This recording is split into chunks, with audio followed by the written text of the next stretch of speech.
Assalamualaikum warahmatullahi wabarakatuh. Alhamdulillahillazi arsala rasulahu bil huda wa dinil haq liyuzhirahu 'ala dini kulli wa kafa billahi syahida. Asyhadu an la ilaha illallah wa asyhadu anna Muhammadan abduhu rasuluh la nabiyya ba'da. Allahumma shalli ala Muhammad wa ala alihi wa ashabihi ajmain. Saudara pemirsa di mana saja Anda berada, sahabat muda, apa kabar? Alhamdulillah bertemu kita dalam acara Kultum Mukhlis dan Dros. Kali ini berjudul Istighfar. Kita selama ini hidup di dunia diberikan oleh Allah SWT kebebasan. Itu bebas untuk berbuat apa saja, dalam beribadah, dalam melaksanakan ketaatan. Tapi kadang-kala kebebasan kita itu melampaui batas. Yang kebebasan itu membuat kita berbuat apa saja. Padahal kita diikat oleh aturan, diikat oleh agama. Nah, apalagi agama Islam. Ya, seorang muslim itu dituntut untuk melaksanakan seluruh aktivitasnya dan itu akan dipertanggungjawabkan di hadapan Allah. Banyak mungkin dosa dan maksiat yang kita lakukan, kesalahan yang semua itu merupakan mengundang dosa, mengundang azab pada Allah SWT. Nah, bagi seorang mukmin dia dituntut untuk senantiasa bertaubat, beristighfar, mohon ampun atas dosa dan kesalahan yang dia lakukan.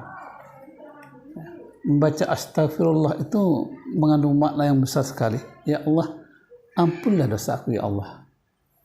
Rasulullah SAW disebutkan dalam sehari semalam minimal mengucapkan astagfirullah itu 70 kali.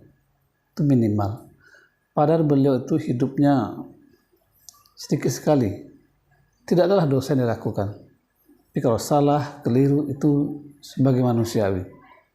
Apalagi kita manusia yang banyak salah, yang banyak dosa, banyak maksiat kepada Allah Taala. Maka layak kiranya kita tuh membaca istighfar itu beribu-ribu kali dalam kehidupan ini. Kalau dosa kita, tidak tahu kita. Dosa mungkin melalui lisan kita, melalui tangan kita, melalui hati kita. Artinya peluang untuk berbuat dosa itu besar sekali. Maka seorang mukmin dituntut untuk beristighfar kepada Allah SWT, mohon ampun atas segala dosa dan kesalahan yang dia lakukan. Dalam surat Hud ayat 52 Allah menggambarkan, wa ya qaumi istaghfiru rabbakum summa tubu ilaih. Dan Hud, yaitu Nabi Hud berkata, hai kaumku, mohonlah ampun kepada Tuhanmu, lalu bertaubatlah kepadanya. Astaghfiru rabbakum summa tubu ilaih, yaitu mohon ampun dan bertaubat. Tidak sebatas mohon ampun, tapi juga bertaubat. Taubat itu artinya menyesali kesalahan yang dilakukan, kemudian tidak akan berbuat lagi. Ya, tidak sebatas mohon ampun saja. Ya, tapi juga bertaubat meninggalkan dosa-dosa tersebut. Kalau orang dia kata beristighfar, mohon ampun, kemudian dia bertobat kepada Allah SWT, maka lanjutan ayat menyatakan, yursilis sama alaikum midrara. Niscaya dia, Allah akan menurunkan hujan yang sangat deras atasmu. Nah, ini apalagi saat paceklik ya, saat kemarau panjang, dia yang bertobat kepada Allah SWT, mohon ampun, maka hujan akan datang, akan turun membasahi bumi dan merupakan rezeki bagi manusia, menghidup suburkan tumbuh-tumbuhan, dan itu merupakan karunia Allah yang diberikan kepada manusia. Wa yazidkum quwwatan ila quwwatikum, dan dia akan menambahkan kekuatan kepadamu untuk kekuatanmu itu. Ya, jika kekuatan yang kita miliki itu akan ditambah oleh kekuatan lain, mungkin kekuatan ekonomi, kekuatan pendidikan, kekuatan kecerdasan, kekuatan politik.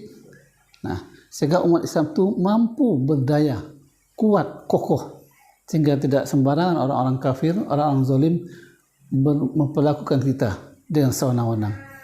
Jadi orang yang bertobat, orang beristighfar itu akan diberikan kelebihan oleh Allah SWT. Di antaranya adalah akan diberikan rezeki berupa hujan, dan juga akan diberikan kekuatan, menambah kekuatan-kekuatan yang ada pada kita.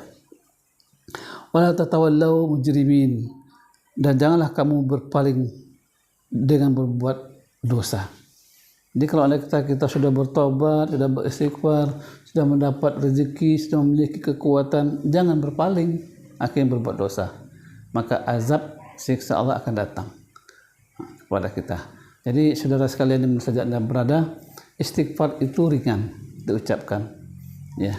Tapi kadang-kadang kita lupa dan kadang-kadang tidak sempat. Padahal ucapan istighfar ini bisa kita ucapkan ketika saat macet di jalan umpamanya, atau saat kita sedang berjalan. Banyak peluang kita untuk mengucapkan istighfar. Astaghfirullahaladzim. Ditambah dengan kalimat-kalimat thayyibah yang lain, umpamanya alhamdulillah dan juga la ilaha illallah. Tapi ucapan istighfar saja memiliki kelebihan untuk kita. Artinya kita menyadari kesalahan kita yang penuh dosa dan maksiat agar diampuni oleh Allah SWT. Termasuk juga sebuah sikap mulia. Ketika kita terkejut umpamanya, maka kalimat yang keluar seharusnya adalah kalimat yang baik, yaitu astaghfirullah, ampuni aku ya Allah. Para terkejut itu membuat kita kaget, membuat kita mungkin gemetaran, stres, tapi Allah mengajak kita untuk mengucapkan kalimat itu, astagfirullah, karena kelemahan dan kekurangan diri kita. Jadi saudara sekalian di mana Anda berada, isi waktu kita dengan istighfar dan ditambah dengan kalimat-kalimat yang lain, dan makna yang lain, isi waktu kita dengan selalu mohon ampun kepada Allah dan juga bertobat kepadanya. Apalagi taubat itu tidak hanya menunggu waktu tua saja. Ada dua waktu yang menjadikan tobat seseorang itu nggak diterima oleh Allah. Yang pertama, ketika usia kita sudah terakhir, napas kita terakhir di kerongkongan, detik-detik kematian datang, kemudian kita bertobat dan diterima oleh Allah. Yang kedua, ketika matahari terbit dari barat, maka tobat nggak diterima. Jadi selama kita masih hidup, selama napas kita masih juga terasa, selama matahari belum terbit dari barat, maka banyaklah kita beristighfar, banyak-banyaklah kita bertobat agar Allah mengampuni dosa kita, mengampuni kesalahan kita, maka tentu akan dimasukkan ke dalam surganya. Demikian, lebih kurangnya mohon maaf. Billahi taufiq wal hidayah. Assalamualaikum warahmatullahi wabarakatuh.